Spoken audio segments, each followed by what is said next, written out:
Hello, I'm Sensei Alex Kakio.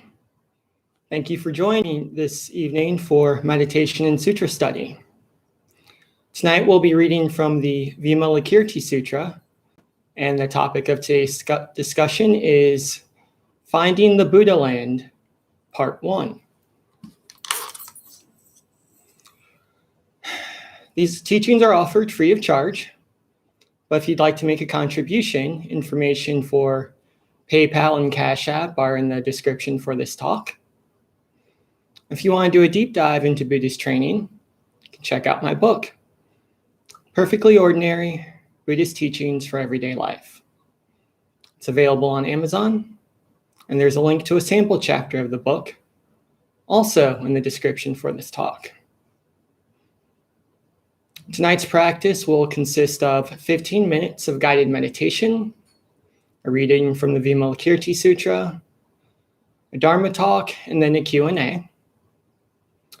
So if we're ready to begin, we'll start with our guided meditation. I'll give you guys a moment to get into position. The only rule is that you need to be comfortable and your backs need to be straight so that you can breathe freely. I'll be keeping time, so you don't need to worry about that. If you want, you can close your eyes or keep them half closed and pointed down at a 45-degree angle in order to eliminate distractions.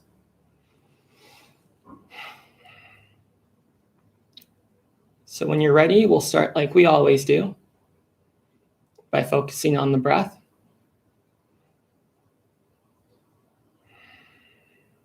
Breathing in and out through the nose, engaging the parasympathetic nervous system, telling our bodies that we're safe, that it's okay to relax.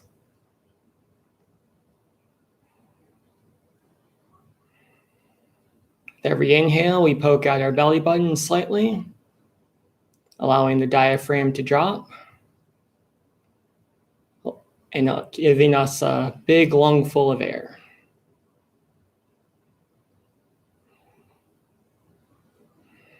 This also signals to our body that we're safe and that we can relax.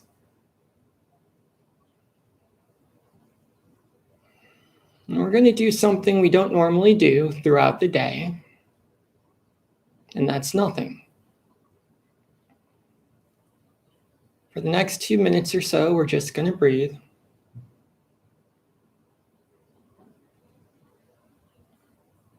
And if our mind wanders, that's fine. We notice our thoughts, we say hello. And we bring our focus back to the physical sensations of our breath.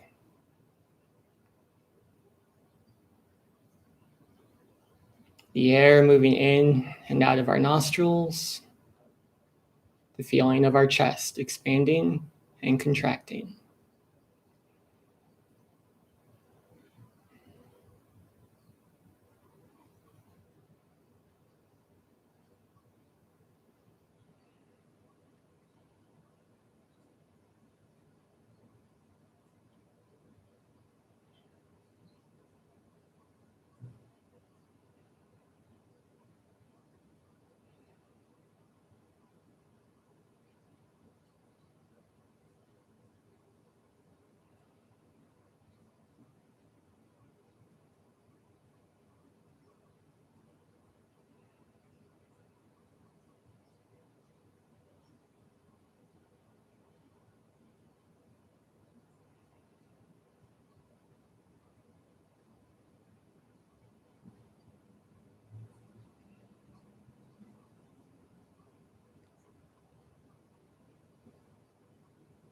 Now we're going to bring our focus to the hara, which is the energy center behind our belly button, the seat of our spiritual power.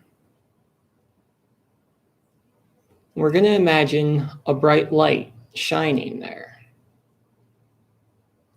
The light is whatever our favorite color is. If we like blue, the light is blue. If we like green, the light is green.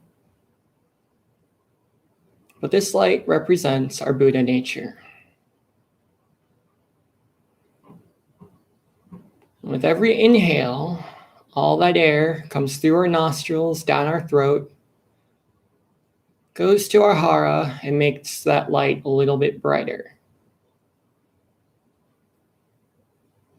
Almost like we're blowing on a campfire to get it going. And for the next minute or so, we're just going to breathe, focusing on our hara, making our inner light as big and as bright as we possibly can.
Great work.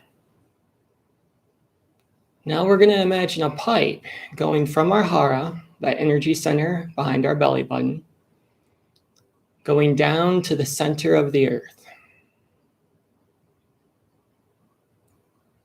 When Buddha was sitting under the Bodhi tree and he was tempted by Mara, he touched the earth. And in doing so, he realized enlightenment. This evening, we're going to do the same. And whatever the color is of our hara, that's the same color of the energy at the center of the earth.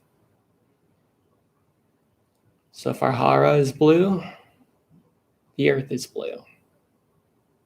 If our hara is red, the earth is red.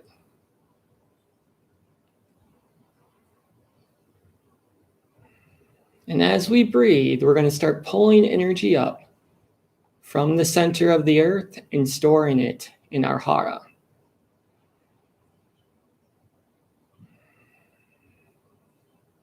So with every inhale, we pull energy up into ourselves from the earth. And with every exhale, we magnify that energy, making it brighter. So we pull it up from the earth and then we blow on it like it's a fire. Strengthening our spiritual energy, strengthening our enlightened nature. We're just going to do this for about a minute.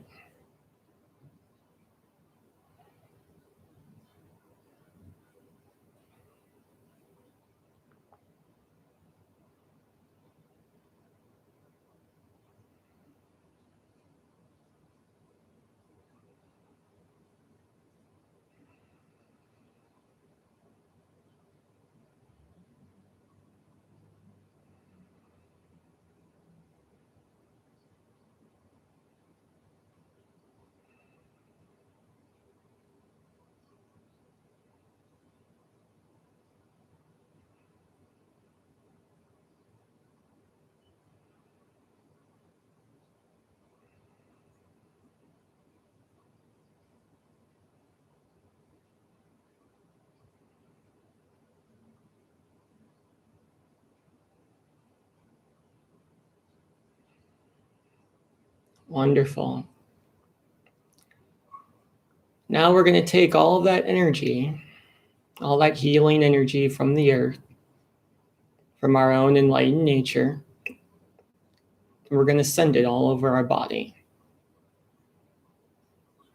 And the way we're going to do that is to imagine a second pipe going from the hara, which is the energy center behind our belly button. And this pipe goes from our belly button up to the top of our head. So we have our hara in the middle. We have one pipe that goes down into the center of the earth. And we have a second energy channel that goes from the hara up to the top of our heads. And now, instead of capturing the energy of the earth, we're just going to let it flow through us, like water through a faucet. We breathe in, the energy comes up from the earth, gets stored in our hara, the space behind our belly button. We breathe out, that energy goes up out of the top of our head and comes down, almost like a volcano, showering every part of our body with healing light.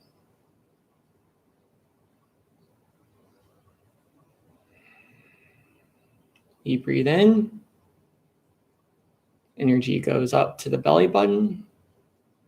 We breathe out, it goes up the top of our heads and rains down on us, covering us in healing light. And if our mind wanders, that's okay. That's what minds do. We just notice and bring our focus back to the breath and the visualization. And just like Buddha did under the Bodhi tree 2,600 years ago, we're just going to breathe and cover ourselves in the energy of the earth for a few minutes. Resting here in the seat of our enlightenment.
Wonderful.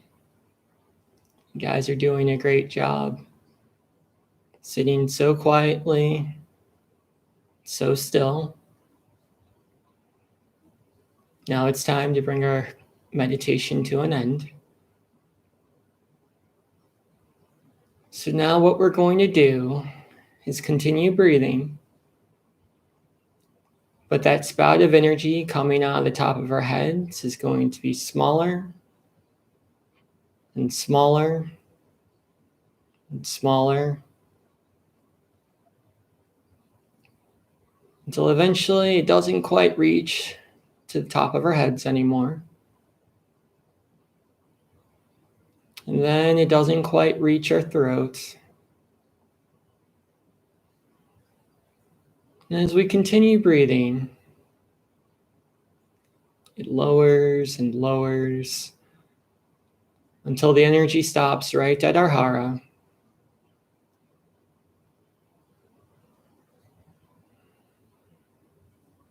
And then we're going to close off that pipe, going from our belly button to the top of our heads. And now we're going to do the same with the energy channel that's reaching down to the center of the earth. Slowly but surely pulling the energy back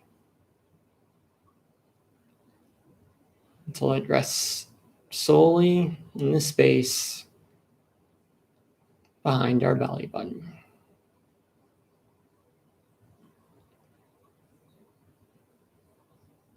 And we'll focus that on a moment, reminding ourselves that our enlightenment is always there, that this endless stream of spiritual energy is always there if we need to call upon it. But right now, we're going to do other things.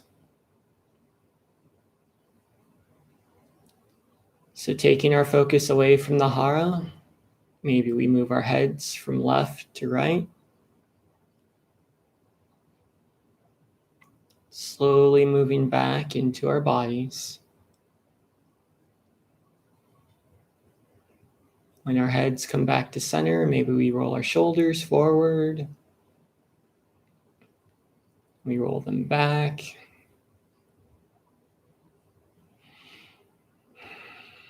And only when we're ready,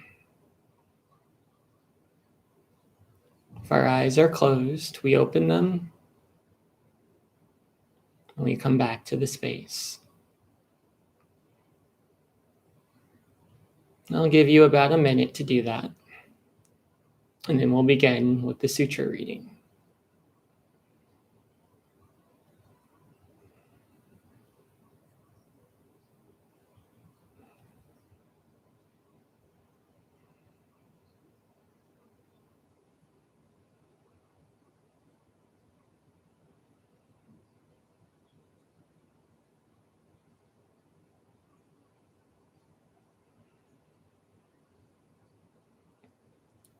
Wonderful. Thank you for doing that with me. Great job.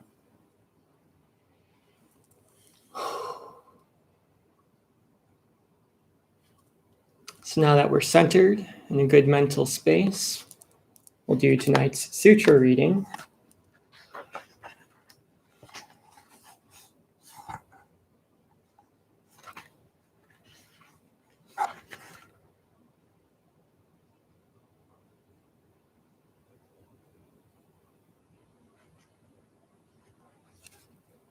Okay, so to set the stage for tonight's reading, this is not Vimalkirti speaking. This is actually the Buddha speaking with Shariputra.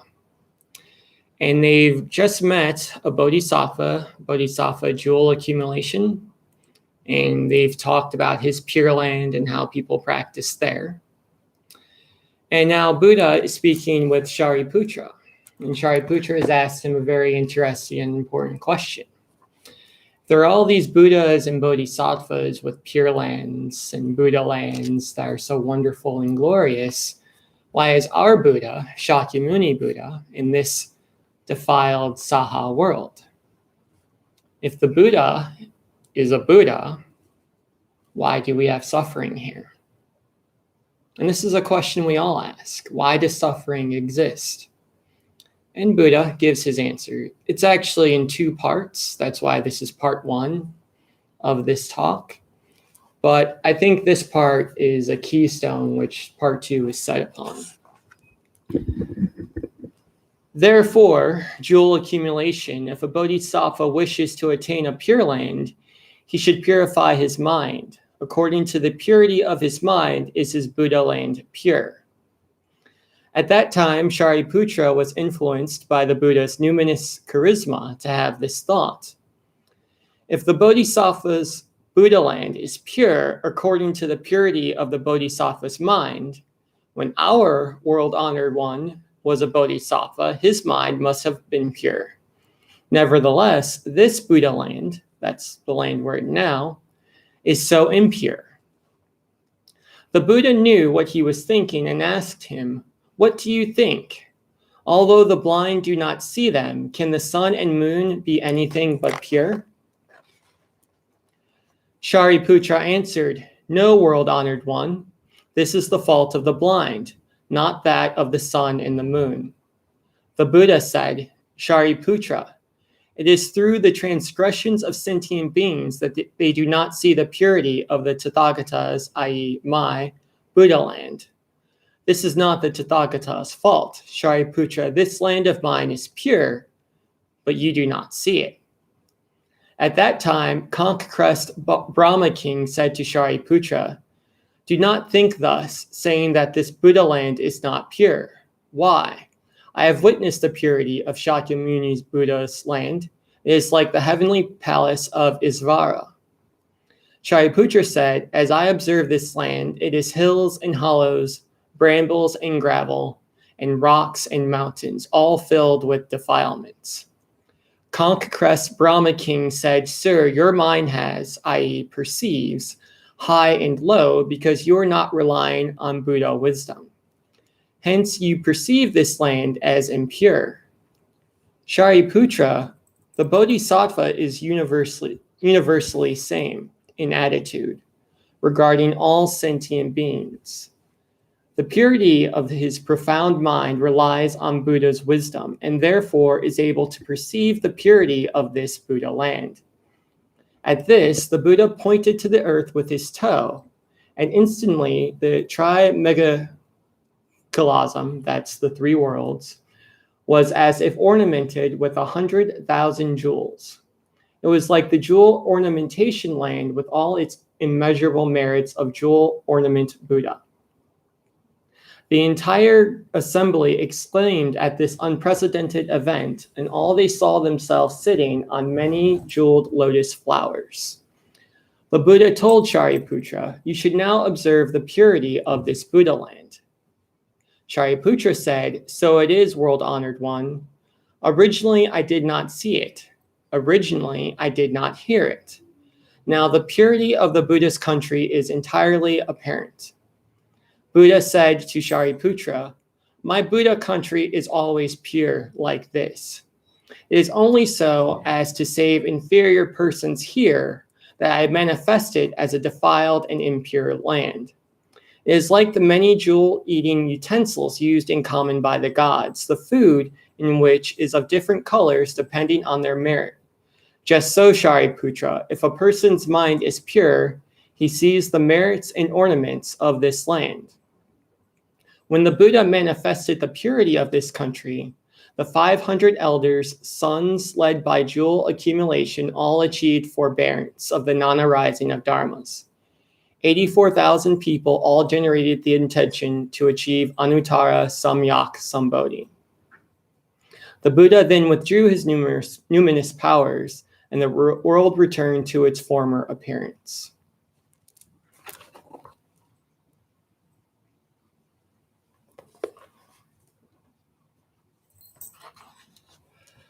So, the first question many of you probably have upon that reading is, what is a Buddhist Pure Land? And to put it simply, a Pure Land is a heavenly realm. It's a place of infinite bliss, a place that is ideal for the realization of enlightenment. And we know from reading the Vimalakirti Sutra and also the Lotus Sutra, which we'll cover next, that there are an infinite number of Buddhas. There are also an infinite number of Pure Lands or Buddha lands. And in each land, the Buddha teaches the Dharma in a different way. So there are some lands where they use food and good smells to teach the Dharma. In other places, they use jewels. In other places, they use music. Each Buddha, based on the merit of the people in his realm, uses different skillful means to teach the Dharma and to help them realize enlightenment. Of course, this also begs the question, where is the Buddha land located? Now, there are some sects like Jadu Shinshu, Pure Land Buddhism, that says that the Pure Land is a place we go after we die. That is through the chant Namu Amida Butsu that we purify ourselves. And through his primal vow, we are reborn in his land after death. There are some places that say this world we live in currently is the Pure Land. And what's great about Buddhism is two things can be true at once. There are infinite Pure Lands. Some we go to after we die. Others, like this one, we already experience. Now, what Shariputra was asking, very simply, like I said earlier, is that if this land is a pure land, why don't I see it that way? And what Buddha was showing him is that this is a pure land that we live in. This is a Buddha land, a land of infinite bliss, a land with the ideal conditions to realize enlightenment. However, it is based on the purity of our minds that we're able to see the land as such. If our minds are impure, this is a land of suffering. If our minds are pure, this is a land of bliss. Now, we have to unpack that word purity here because that has some strange connotations in the West. Impure does not mean bad. It does not mean inferior. It simply means not whole or lacking something thereof. You can imagine it like a piece of gold. When gold is initially pulled out of the ground, it's impure. It has copper and silver and other things, and it has to go through a smelting process to become pure. But it's still gold. We are Buddhas, but we have defilements because of the land we live in. So the process of purity is the process of us learning to rid ourselves of those defilements so that we can see our own Buddha nature and so that we can see the Buddha nature of the land we live in. Another example given in the Lotus Sutra is that of buried treasure. The bliss, the beauty of this world and of ourselves is buried under our defilements, under greed, under anger, under ignorance, which everyone, including the Buddha, is subject to. And it's through our practice that we alleviate these things. Now, I had an experience with this myself. I talk about it in my book, Perfectly Ordinary, and I'll talk about it here, when I was practicing with a Chan Buddhist monk by the name of Venerable Shi Ying Fa. He's the abbot of Cloudwater Zendo in Cleveland, Ohio. And it was a 3-day retreat, and we were meditating and chanting as such, and we were doing our walking meditation outside. And it was winter, so it was cold. And I was feeling a little grumpy because it was cold. And as I was walking, the sky was very gray, everything was very muted, and I stepped on a twig. And it snapped. And in the snapping of the twig, it seemed like everything went into high definition. I looked at the trees, and suddenly they weren't just brown, they were 4 or 5 different shades of brown. I looked at dead leaves, and suddenly they were incredibly beautiful, covered with hills and valleys and different textures that I'd never noticed before. It was wonderful, and it was also a bit overwhelming, so I was slightly happy, slightly disappointed when we went back into the cabin we were using for the retreat, and everything went back to normal. And when we went back out for a second round of walking meditation, again, everything was back to normal. But as I was doing my walking meditation, I picked up a dead leaf and I looked at it. And what I noticed was that all the indentations, all the hills and valleys and colors and shapes and textures were still there. Nothing had changed. It was just my perspective, my mind that had allowed me to see it in high definition previously. That is what the Buddha is alluding to here in the passage. That as we practice the Buddha way, as we purify our minds, the world will naturally become more beautiful to us. Not because it wasn't beautiful before, but just because we've trained ourselves to see it. Another way to think of it is to imagine our minds, our bodies, our speech as a window. And outside that window is a beautiful sunny day. And I'm telling you, it's beautiful outside. It's lovely outside. The clouds are going past, the birds are singing, the sun is out, but you can't see it.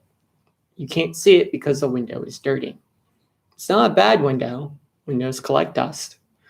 And if your childhood was anything like mine, your parents probably made you once a week pull out the Windex and the paper towel and spray it down and wipe it in a certain way so you wouldn't leave streaks. You had to clean the window in order to see the day outside. What Buddha is saying is we need to clean our body, our speech, and our mind in order to see our own enlightenment, and also to see the enlightenment of the land we live in. So how do we do this? How do we clean our body, speech, and mind? Well, simply put, that's through Buddhist practice. All the things we do, the bowing, the chanting, the meditation, it's all designed to help us get to a state where we can see the Pure Land around us, so that we can see the beauty that they saw in the Sutra. That's why when I tell you that Buddhist practice is everyday life, that's not some watered down practice. That's not some trick question. That's the truth. Everyday life is Buddhist practice because everyday life is what allows us the opportunity to see the Pure Land. If we're cutting the grass, we can cut the grass and have anger in our minds because I hate doing this every week. Or we can cut the grass with great joy because I'm beautifying my home and my neighborhood for all sentient beings. When we vacuum the living room, we can do it with despondency because I hate running the vacuum and it's just going to get dirty again. Or we can do it with a feeling of generosity because we're creating a clean, tidy home for ourselves and for our loved ones. The lawn doesn't change. The vacuum doesn't change. We change. Our minds change. And that is how we find how we enter the Buddha land here on earth. Now, Buddha, using his numinous powers, allowed people to see the Buddha land without going through the practices, just so they would know it's there. Because he was kind and had grandmotherly compassion. For us, there are going to be times where you have to take this on faith, where we can't see the sunlight, where it just doesn't feel good to go about our daily task. And that's okay. That's a natural part of the process and the experience, but that's what the Sangha is for. That's what the Buddha is for. That's what the Dharma is for, to motivate us in those moments where we don't want to practice, where we're losing faith in the goodness of ourselves or of our fellow human beings. We can read things like the Vimalakirti Sutra that remind us that no, this land is a pure land. We're doing okay in our practice. This is also why in the Nirvana Sutra, the Buddha says we need to decorate the palace of our enlightenment with morality, wisdom, and meditation. Because that's what allows us to see the true Dharma and to see the Buddha land. There's no secret to it. It's just practice. It's a lot like lifting weights. There's not a whole lot of science to lifting weights. There's about 10 to 15 exercises you have to do. You learn to do them correctly, and then you do them regularly from one day to the next. And then slowly but surely you get stronger. Slowly but surely you're able to lift heavier and heavier objects. It's the same here. That's why consistency is so important. When we meditate every day, when we chant every day, when we practice the 6 perfections, the 4 noble truths, the noble eightfold path every day, we're slowly strengthening ourselves so that we can enter the Buddha land, both in this life and the next life. You don't need to be a monk or a nun to realize enlightenment. You just have to be willing to never give up. Amitabha.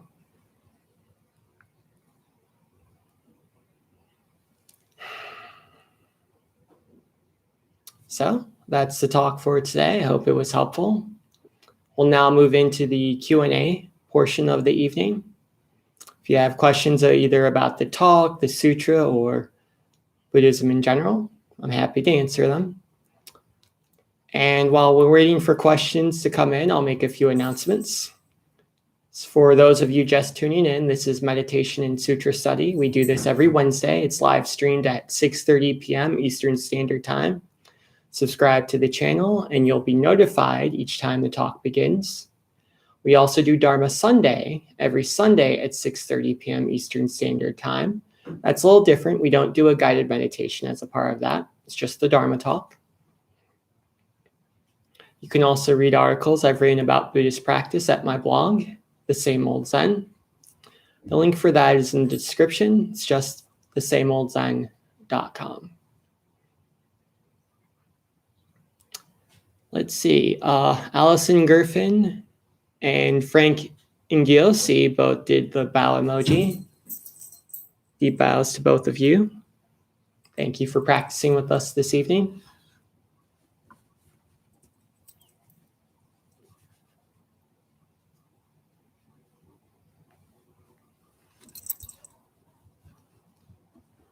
Let's see. Divad Buddha X says, tips on dealing with anxiety. In certain situation, my brain plays dead and I feel like it gets in the way. Anxiety can be rough. A lot of times it's rooted in some sort of trauma we've experienced in the past. And a lot of times we don't even know necessarily what that trauma is. We just experience the anxiety. So there are a couple things I found in my own life that are very helpful for dealing with anxiety. The first being the meditative breathing that we do as part of the guided meditation. And the reason I find that's helpful is a lot of times when I myself am experiencing anxiety, it's because I'm very much in my head and I'm thinking about things over and over and over again. What if this happens? What if that happens? How am I going to respond? So bringing myself back into the body, breathing in and out through the nose, focusing on the movement of the stomach in and out, that grounds me. And it allows me to kind of pull away from that anxiety and sort of see the big picture. So that can be very helpful. Another thing that I found to be helpful with anxiety is acceptance. A lot of times when I've experienced anxiety in the past, it's because I'm worried about something happening that I don't want to happen, right? What if I turn in this work assignment and my boss doesn't like it? What if I go to meet this person and they say something I don't like?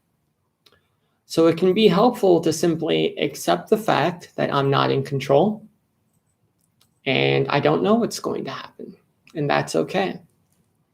But I have faith that no matter what happens, I'll be able to deal with it. So I don't know what people are going to say to me during conversations. I don't know what my boss is going to feel about my work assignments, but whatever happens, I have faith in myself, my Buddha nature, to work through that suffering. If there is suffering, maybe there won't be. And if it's more than I can handle, I know I can come back to the Buddha and the Dharma and the Sangha for comfort and for guidance. So those two practices, the mindful breathing and then also the practice of acceptance, are very helpful, I've found. Another practice that I find to be very helpful is mindfulness of the body. Again, just like we do with the guided meditations, just focusing on the physical sensations around us. So if I'm walking down the street, let's say, I'll pay very close attention to the feeling of my feet against the pavement. And instead of my breath, my feet will be the focus of concentration. And as I do that, it again pulls me out of my head into my body, and then I'm able to let go of those anxious thoughts I may be experiencing. So that's what I would recommend. That's what works for me. Hope that helps. Let's see. Allison Gerfin says, how about chanting just to break the mind's runaway thoughts? Chanting is a wonderful practice. It's very good. There are many chants you can choose from. I myself am very fond of Nembutsu, Namu Amida Butsu.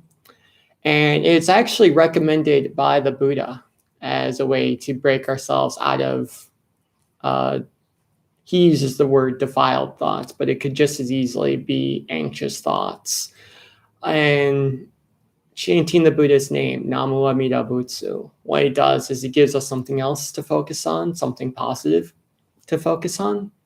As we engage in this chant and this practice, we're reminded of our own enlightened nature. We're reminded of the enlightened nature of the people around us, of the grace of Amida Buddha. And again, we're pulled out of that thought cycle. And that's all it is. It's a thought cycle that our brain gets stuck in. And we just kind of, like with the old TVs, you had to give it a smack sometimes to get it to show the channel. Sometimes we just have to shake ourselves out of things. So yeah. Chanting is a wonderful practice. I'm a big fan.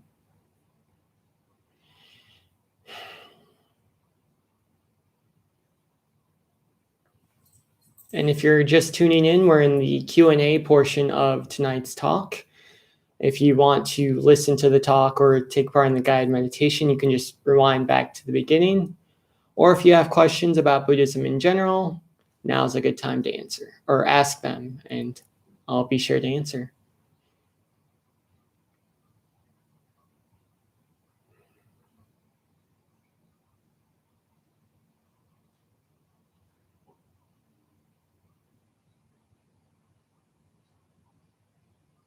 All right, well, it looks like that's it for this evening. Again, thanks so much for joining me and helping us create this Sangha here on YouTube. I think it's very powerful for everyone's practice. Oh, Allison Griffin says, I chant before coffee every day and it is wonderful. That is great. That's wonderful. And that's a very smart thing to do, actually, tying it to something else you do every day, because that ensures you do it. Right? You drink coffee every day. Now you chant every day. And it's that consistent practice that's important. So that's very intelligent. It's always good to try to make our practice part of our routine as a part of something that we do separately. So that's a good idea. I like that a lot. I'm actually reminded, so when I've studied in Buddhist temples, they have various chants or sutra readings that they do before meals as well. So that's akin to that. Wonderful. And Allison Griffin did the thumbs up and the bow and the high five. So thank you for all of that. High five to you as well.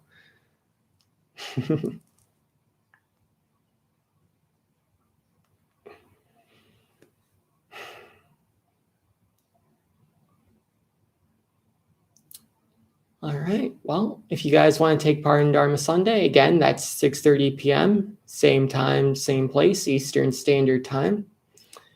And I look forward to seeing you then. Amitabha.